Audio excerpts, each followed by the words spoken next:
It's often not the big innovations that make a lens better, but the small refinements that truly matter in the real world. The new 100-400mm Mark II joins the wave of recent updates from OM System. At first glance it looks identical to its predecessor, SyncIS, better stabilization, better lens coating, seemingly small upgrades, but together they can make a real difference, especially if you shoot handheld a lot or if you like to film on the go. I took this lens out with me into the field to find out how big are the differences really, what improvements actually show up in everyday use, and is it worth upgrading from the first version. That and why the 100-400mm might be interesting beyond just wildlife is what we are about to explore. Before heading out fully, I wanted to try something. I brought the 2x teleconverter with me, and I was curious, how much of a difference does it really make? Not in theory, but out here, in real life. Because technically it doubles my reach. But does it really help? And how much image quality do I lose in return? So before I go full distance, I tested on something closer. A piece of fabric, with and without the teleconverter. You can already guess which way it's going. This isn't lab testing, it's field testing. And together we will figure out when the teleconverter gives you the edge and when it might not. And then it happens. A flash of color in the grass, just for a moment. Too quick. Then it's gone again. All that remains is a vague shape and the feeling that I just missed something special. What I didn't know yet, we would meet again. Before things get serious, I start with a few warm-up shots. Nothing complicated, just a quiet spot on an old tree, a bit of a natural cover, a good place to get a feel for the lens. You almost forget you're using a real super telephoto, that's how compact this lens is. At 100mm, the lens is just 206mm long. Fully extended to 400mm, it's still only 281mm. The 72mm filter thread is pretty standard, which means you won't need oversized expensive glass. And with the tripod collar attached, it weighs about 1,325 grams, which is not something you carry around, you wear it. And that makes a difference. It fits in a smaller backpack, doesn't wear me out, and even if I don't plan to use it, it's there when I need it. And sometimes that's when the best shots happen.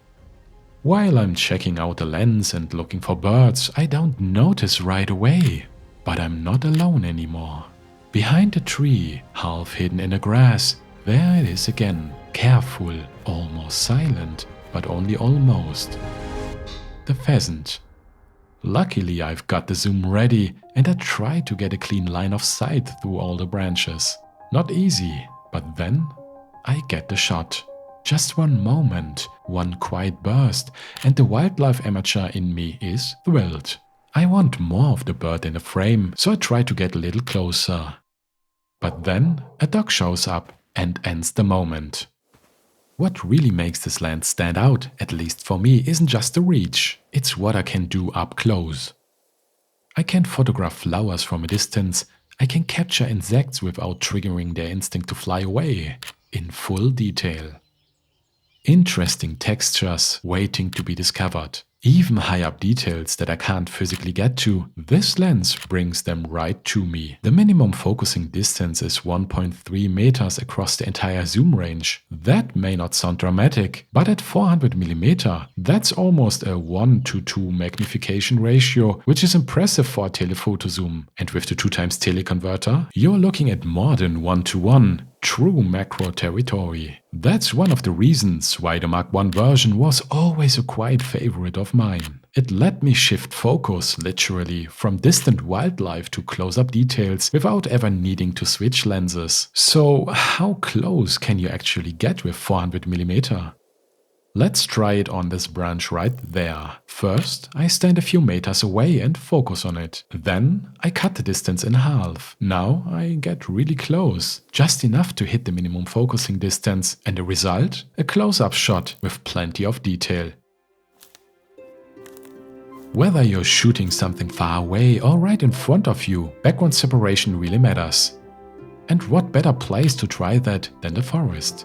Can you get real background blur at f5 to f6.3? Yes, and it's less about the aperture, more about the focal length. At 400mm you're close enough that depth of field does the job for you. You get a pleasant, natural blur. The transition feels soft, never harsh or distracting, but depending on the scene, things can get a bit busy, especially if there's a lot of detail behind your subject. With the 2x teleconverter, the separation becomes even more pronounced, though the lower light makes it harder to control. Still, whether it's flowers, insects, birds, or even people, I can isolate my subject really well. That's a big reason why this lens has become so versatile in my kit. If you are expecting better image quality than the Mark I, you might be disappointed, because the optical formula hasn't changed. But honestly, that's not a bad thing. What has changed is something you will notice in the field: a new coating on the front element. It helps to repel water, oil, dust, and makes cleaning a lot easier. You will appreciate this tiny detail. The Mark II isn't about reinventing the wheel. It's about subtle upgrades that make a big difference in practice. And that new coating? Definitely one of them. So, does the build match the promise? It looks and feels solid, almost metallic, but the body is made from high-grade plastic. That keeps the weight down without feeling cheap. It's not a pro lens by name, but it definitely feels at home in the outdoors. It's fully weather-sealed, rated IPX1. Rubber gaskets protect every moving part. No creaks, no loose parts, no second thoughts when you pick it up. And if you're using an Ohm 1, 5 or the new Ohm 3, this is the kind of lens that will go with you anywhere, in rain, in cold, in dusty conditions. What stands out the moment you pick it up? It feels right in your hand, balanced, not front heavy. The zoom ring is large and grippy, with a bit more resistance than I expected, but that gives me control, especially when shooting handheld. The focus ring? Smooth, precise, and easy to reach. On the left, autofocus, manual focus switch, focus limiter, image stabilizer, all well placed and easy to use. On the right, a zoom lock. I rarely need it, because the zoom stays put on its own. The tripod collar is Arca Swiss compatible, rotates smoothly, and doubles as a comfortable carry handle. All in all, it feels more like a standard zoom than a super tele, and that's a bit surreal, in the best way possible. A quiet forest, soft light, deep shadows. The perfect place to test this lens. How sharp is it? How flexible is the zoom range? Well, just like the Mark I, image quality is excellent. Sharp, detailed, clean across the entire range. From backlit branches to shadowy tree trunks, I never feel like I'm missing something. What impresses me more is how much you can do with 400mm. You can compress landscapes, isolate structures, and pick out fine details, even from far away or high above. The usual optical flaws? Vignetting, minimal. Chromatic aberrations? Well controlled, only occasionally visible in extreme situations. As for aperture, f5 at 100mm and f6.3 at 400mm is enough during the day, but in darker forests you will have to push your ISO. Modern MFT sensors handle that well. If you need constant f4, you will have to go pro. But for most outdoor work, this lens is more than enough. Wildlife, it gets tricky with small birds. At 400mm, 800mm full frame equivalent, I'm right at the edge of their flight zone. Sometimes I get the shot, other times not quite. But the ones I do get, I love them. And I realize this lens helps me capture special moments, but the most important tool is still patience. That beautiful pheasant I saw earlier, I'm still hoping for a third encounter. But looking at this shot, I would say I'm on the right path. Back at the riverside, the light is good, the birds unpredictable. I'm using the 2x teleconverter now. That gives me up to 800mm on micro four thirds. That's 1600mm full frame equivalent. Impressive, right? But there's a trade-off. Aperture drops to f10 to f13. That means higher ISO and less light to work with. Yes, the new image stabilization helps, but at its focal length you will want to brace yourself. I usually use my backpack as support. There's also a loss in sharpness. The fine details get a bit softer, Contrast flattens. Still, the ability to frame subjects more tightly is a huge plus. It becomes a question of priorities. Do I want more reach or more detail, and potentially lose the subject? Sometimes one, sometimes the other. And since the teleconverter is small and light, it's easy to bring it along and decide on the spot. According to Ohm's system, autofocus has been slightly improved. Especially subject tracking with the Ohm 1 is supposed to be more reliable. But how much does it actually matter? Hard to say, because autofocus performance always depends on more than just the lens. Light, background, subject movement, they all play a role. In my tests, autofocus was quick, accurate and consistent. I could lock onto birds, track them and get usable results. Still, I wouldn't call this a reason to upgrade. If you ask me, this is the single biggest upgrade over the original version, the image stabilization. Ohm's system improved the built-in stabilizer. Especially at 300 to 400 mm, it now gives you about 1 extra stop. And yes, you can feel that. But more important, the Mark II finally supports SyncIS. That means the lens stabilizer and the camera stabilizer now work together. With a modern Ohm system body like the Ohm 1, you can get up to 6 stops of stabilization. That's 3 stops more than with the previous model, and in real-world use it makes a massive difference. I've been waiting patiently, not knowing if it would show up again. But then, movement in the grass, a flash of red.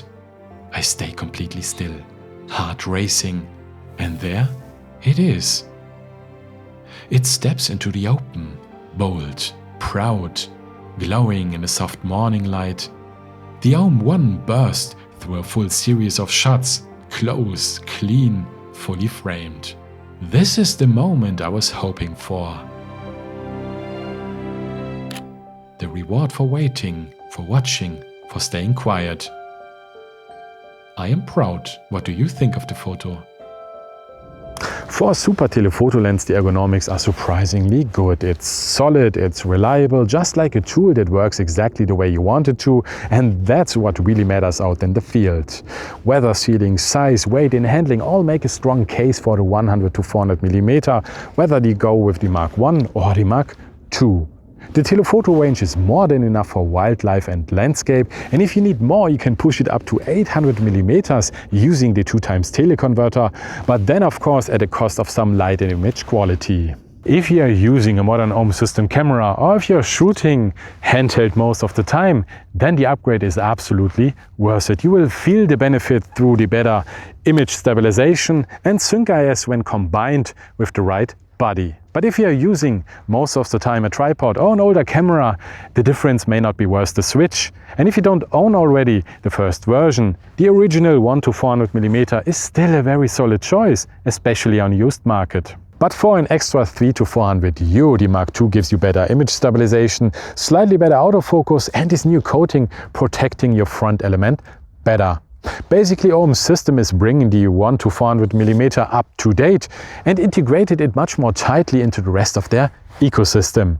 No, it's not a radical reinvention, but a worthwhile update for ambitious hobbyists and semi-professional photographers who want real results without hauling heavy pro gear.